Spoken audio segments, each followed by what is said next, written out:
So very critical at this point to mention this. Since the protests have taken place and the issues have been accepted, the time has come for the protests to stop, because government needs to have sufficient time, a clement environment to implement the demands of the protesters.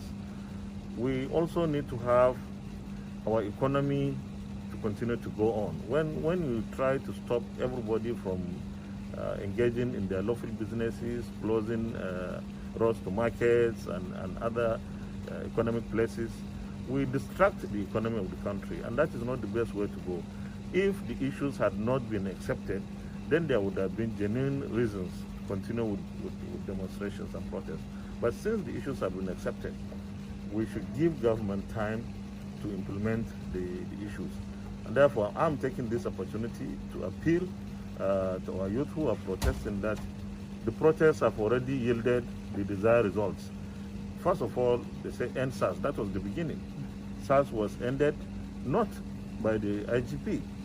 SARS was ended by the president himself. The president, President Ahmad Buhari, made a statement, a presidential statement, and that would be the first time that any president will say end SARS. And SARS has ended. The other issues followed. The other issues have been addressed, and that's why we are here. So I believe that the time has come for this protest to come to an end, to allow government to address the issues in a very short time. I also believe that other Nigerians have legitimate rights to go on their lawful businesses without let or hindrance. And we cannot have that when the roads are blocked. So we don't want a situation where there will be a degeneration of law and order because somebody is blocked and he feels he must have his way. So we believe that withdrawing from this process at this moment is the right thing to do. Meanwhile, give us the opportunity to deal with matters that we have, as a government, agreed to handle. An unseen hand? I don't think there's an unseen hand. I think this is a movement, but we should not allow people to infiltrate what otherwise is a good cause. So that's for me. For me, my advice is to all of us is that even though there's trust deficiency, let us, for whatever it's worth, trust government in what it has done now. It has ended SARS. Nobody can argue that. SARS is ended. Ended completely. Never to be heard of anymore. Now, we talk about SWAT.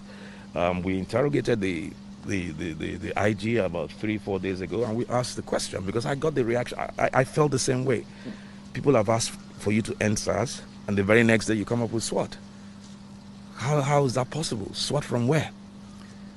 But he explained to us, which a lot of us don't know, and a lot of people out there don't know, that in any security outfit, particularly the police, if there's a special unit and you disband, you don't leave a vacuum. That it's apparently a police code anywhere in the world that you don't leave a vacuum. It has to be filled. And that's why they came up with SWAT. Having come up with SWAT, the criteria, the engagement of SWAT, the personnel, what they can do, what they cannot do, they're up the streets. It's a complete departure from the way SARS was meant to operate. Remain focused, let us stay on track. And the way to stay on track is to work with government. We're all on the same page. Nobody is against you. It's not us against them. It's not you against us. No, we're all on one page. And that is what needs to be understood. And if we're all on one page, then we'll get to the desired results. Thank you. Yeah.